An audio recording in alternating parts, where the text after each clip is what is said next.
What's up, nerds? Welcome back to Nerd Alert. Brandon with James and Jimmy. And oh my God, I'm so excited for this to become a regular segment.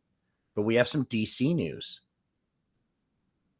Superman's coming out in a couple months. It is. I want to make a horrible joke about The Brandon. more trailers they release, the better this looks. I am so stoked. I love everything I'm seeing about it. It's funny.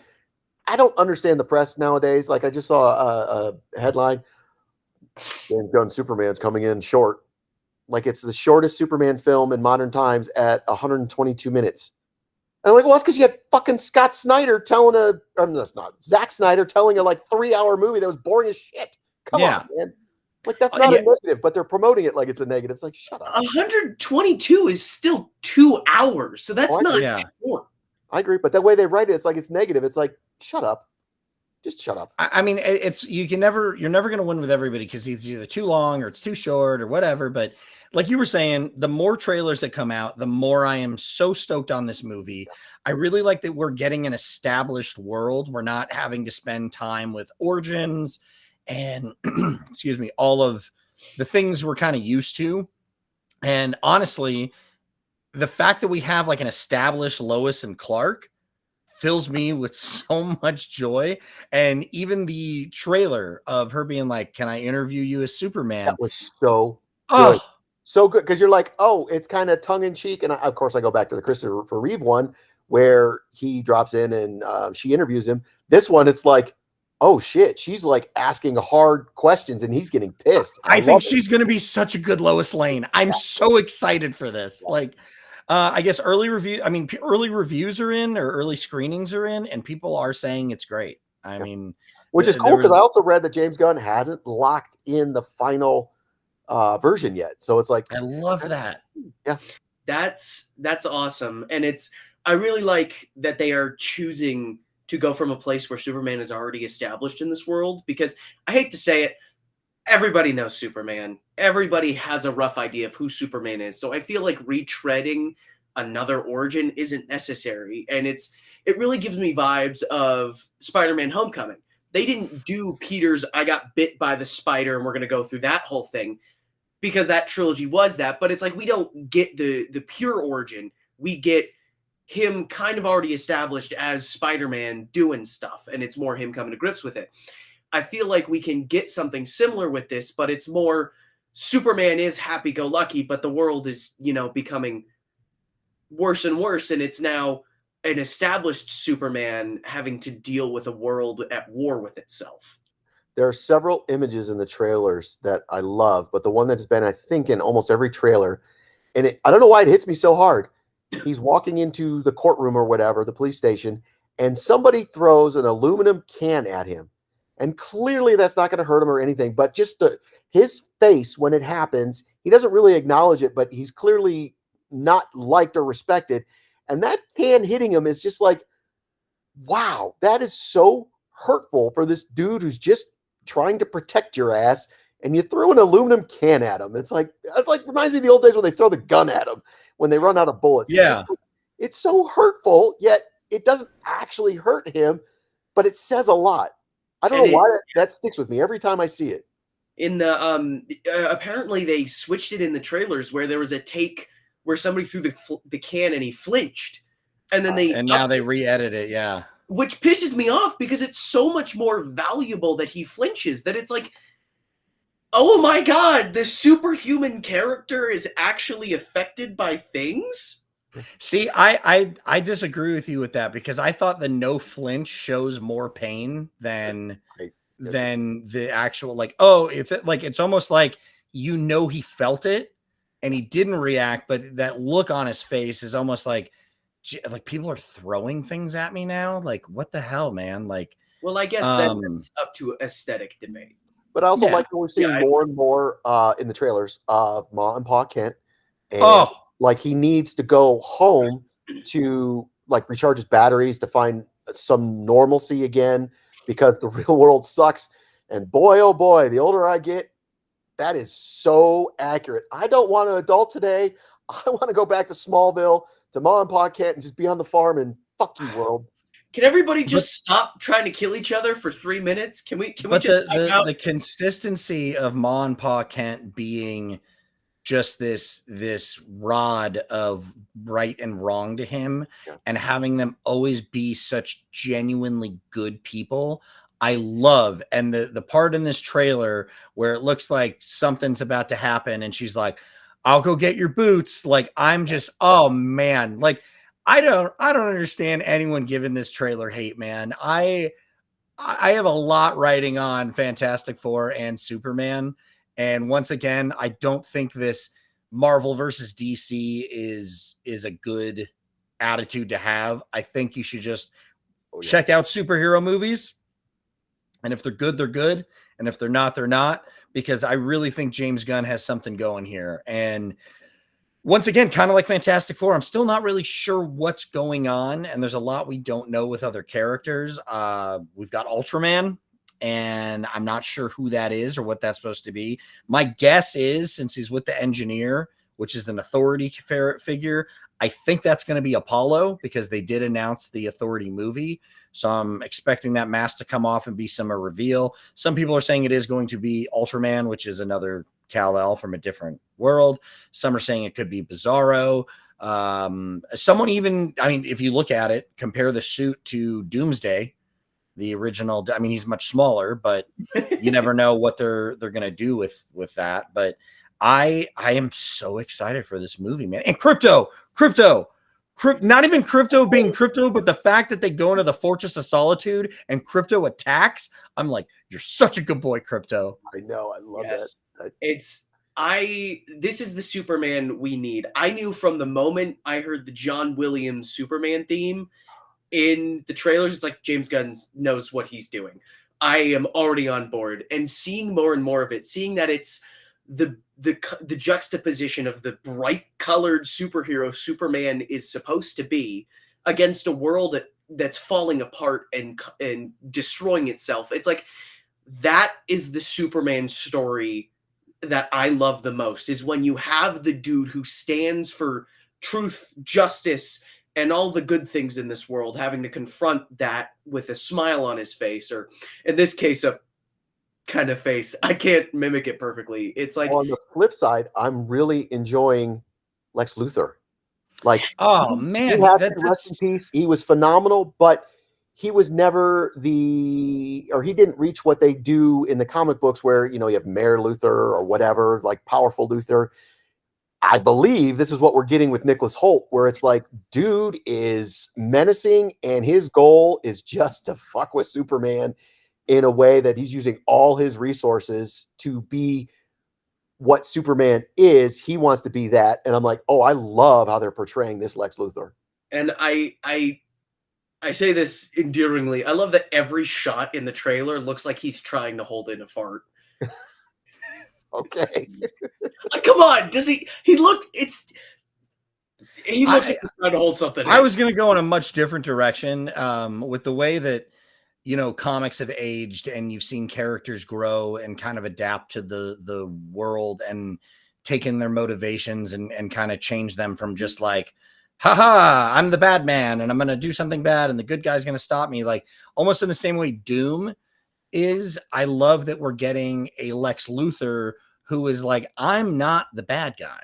Yep. I am here to make things better. And you can think what I'm doing is extreme, but I know what's right. You don't know what's right because I'm smarter than everybody. And I'm just going to do it either way. And I love that we're getting these big villains with these stories that tell it, and not just like, haha, I'm going to steal all the world's water or some, bullshit. It's like, I'm going to do what I need to do because I'm right and you're wrong.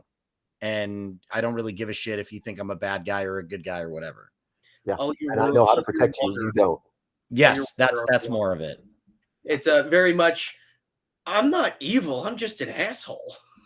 Well, not even that. Like, you can think I'm an asshole, but I'm doing what I need to do because that's the way this needs to be done. And I just think that's such an interesting character because, like, you almost got it with Killmonger in Black Panther and people related to it, but it's like you still have to understand, to be a good person, it doesn't mean you get to decide for everybody else. And I'm just excited to see that play out in this. And you get an established Justice League, or I guess they're called the Justice Gang. And someone online was giving James Gunn shit because if you look at all of their costumes, it is a J and a G. And they're like, oh, James Gunn, you put your initials in the movie. And he's like, no, I didn't. Also, it's funny that people are love to shit on him with this, but if he was still at Marvel, they'd be like, everything you do is great. Like, he's still the same filmmaker. He's still the same guy. He's just using a different company. And I think people should be excited about that. Agreed. And I'm sorry, Brandon, I'm going to go there. I am excited to see what looks to be positive representations out of Ohio. I really love that they shot Cleveland, and I'm being serious. This isn't a joke. I know. I really love what I'm seeing from the footage of Cleveland because, folks, I grew up there. So to see things like, oh my God, that's Jacobs Field. It's not going to be Progressive Field. I don't give a shit. That's Jacobs Field, or that's downtown. That's Tower City. Oh, this is so cool. And to a lesser extent, Cincinnati. I really like James Gunn is, I believe, from Missouri, the Midwest. So for him to show this respect to Cleveland, which, yes, Cleveland is often portrayed as a joke. They've earned that. But to show it. Hey, at least they're not Detroit. Exactly. I really, really appreciate what he's done for the city of Cleveland and the state of Ohio. I really do. It looks awesome what he's doing. Did you see that they're considering making Superman the official, like the state hero of Ohio? I don't know how you don't do that because that's literally where he was created. And I can't think of another superhero that's like Ohio. But it makes perfect sense. I don't know why they wouldn't do that. Yeah. And folks, I would just like to tell you that every time we take a trip to Cleveland, there is always that's in that movie, or that's in that movie. And it's delightful. It's a lot of fun to be like, oh, you're right. That was in that shot. Still one of my favorites. The Russo brothers are from Cleveland, so they try and do filming in Cleveland. They didn't do Avengers, but when you watch Avengers and I'm like, that's not New York City. That's Cleveland. That's Cleveland. That's Cleveland. Hilarious to me. Anyways, love well, no, I mean, I get it. It's cool. I give you shit, but we like to. Well, when they do it in argue Vegas, about like it, but now they're voting on having the Summerlin studio go. I will do the same exact thing and be like, this was shot in Vegas. It's not the Strip, but if you look here, oh my God, it's awesome. So I will do the same thing with Vegas. It was so funny watching The Hangover with friends who are from Vegas because we're all like, we live there. We know that. Well, that's one of my biggest problems when things are shot in Vegas is when Jason Bourne was shot here and they're doing this chase scene on the Strip and you see, what was it, like Bally's right next to Circus. You're like, there's so many movies. What's the card counting movie? 21? 21. Yeah. They literally, I think they like get a hotel room at the Hard Rock and they open their curtains and they're in front of the Bellagio. And I'm like, none of that is even the same place. They don't have a strip view of that. Get out. I was like, there's not even a tower in Hard Rock that you can see that for. Well, it's now at the Virgin or whatever. I was like, what's hilarious though is as they build the Hard Rock at what was the Mirage, now it will become. Now it can't do that, but you're the placement of everything is off. Or Conair when they land on the Strip and somehow they hit the guitar on the Hard Rock. And it's like, guys, that is on Paradise. That is so off. Or they have the longest tunnel in the world as they're on the fire truck in Vegas. I'm like, there is like one tunnel in Vegas. That's the airport. The airport tunnel. That's the only tunnel. A mile, so whatever. Yeah. No, guys, it's just filmmakers are capable of warping space and time, but only in Las Vegas. That is true. So yeah, I will do the same in Vegas. Is true. But the other part you said was about James Gunn, and if he was doing this for Marvel, people would be like, "Oh my God, it's amazing!" But now that he's doing for DC, there's a lot of negative Nellies. But people forget, Peacemaker was phenomenal TV show that I did not care about that character one iota until James Gunn took it over, and I'm like, dude, I think this is awesome. I want more, and we are getting season 2, which from what I understand is the canon now with season 1. They were saying no, it wouldn't be, but now what I've read, it is part of his universe. just like Creature Commandos, there are instances that have happened in the same, but maybe not the same characters. So you hear about the Suicide Squad mission, but they're very loose on the people used in the movie. And this season 2 of Peacemaker takes place a couple years later. So I think they're going to adjust and adapt things that happen to make sense now, which whatever, if you make it make sense, I'm fine with that. I'm here for it. Torn between wanting to just see them redo the intro from the last season with the music versus doing a whole new one. It's like, I can't wait. That's so stupid. I've never been like, dude, I can't wait to see what they do with the intro. But for Peacemaker, I cannot wait to see what James Gunn does. I hope it's another dance routine. I hope it's not something else. I'm sure it's going to be, and I can't wait. So. I'm going to jump in really quick. I need to tap out really quick. I got to take care of something. Thank God he's gone. And now the adults can talk. All right. Capitalism. Take care of. He's in college. What does he even do all day? He's got to take a dump, I'm sure. He had coffee. What a coward. I know. Anyways. But yeah, my favorite promo for Peacemaker so far is John Cena being confused and talking about how Max is now going back to HBO Max. That was so good. That was so good. He's like, they literally announced it. They literally announced it this morning. Do I have to do this again? They literally announced it this morning. Like, wait, we're going to be what? Max? No, HBO Max. Weren't we HBO Max?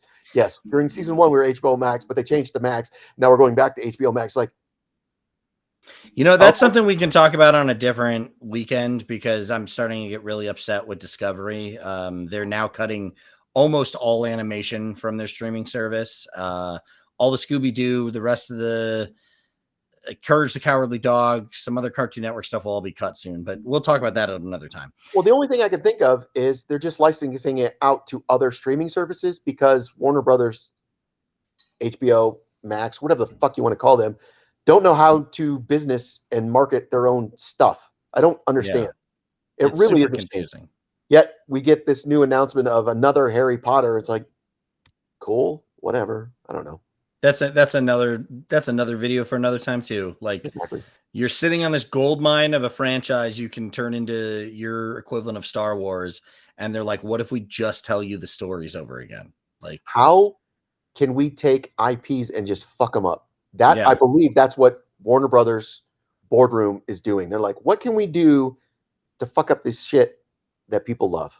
Yeah. I swear to God. So I'm hoping that James Gunn can take DC and turn it into what he helped do with Marvel. I mean, I've said it a million times. There is no way I could have predicted that I would be watching the third Guardians of the Galaxy movie with a emotional understanding of what Rocket is going through. You know what I mean? Like, it's just, it's not what I expected at all. And he knocked it out of the park. So everyone just be patient.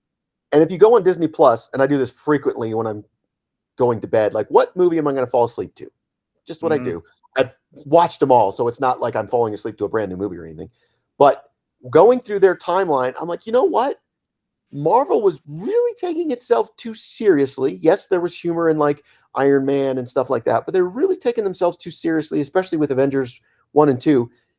And when Guardians came along and really was funny yet poignant, and I feel like the tone of Marvel movies after that really took that into account, like Thor Ragnarok. We really got something that was a balance of humor and serious that we didn't have before. And I really put that on James Gunn when he introduced Guardians of the Galaxy. And that was so ridiculous. Had no clue what they were going to do. And he made me care about a cast of characters that I really hadn't up until that point. Like, I care about a tree. You kidding me? Well, so that's the funny thing about all of this is that was coming out the same time that Man of Steel was coming out.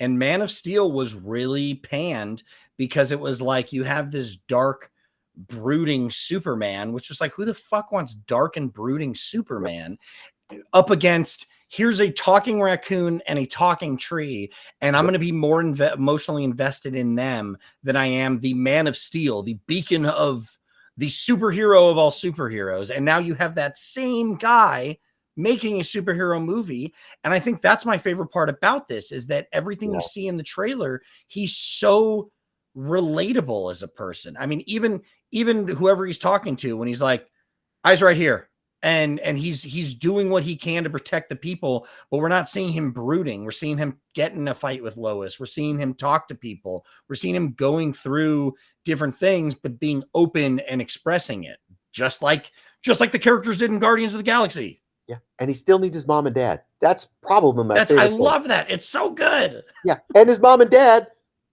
are great people. Like, they just like, we would prefer Clark Kent, but we totally understand why you got to be Superman. Like you said earlier, let me go get your boots. I will help. Oh, greatest parents on the planet, in my opinion. Damn straight. Anywho, so we are excited that we're going to talk more and more about DC, and I hope it's on the positive note, because so far, everything, Creature Commandos, everything I'm seeing was just awesome so far in this new brave world that we're getting from DC. So keep it up, please. In James Gunn, JG, we trust. 100%. Dude, this went so much better without James. Yeah, right? It was. Don't tell him I said that. Oh.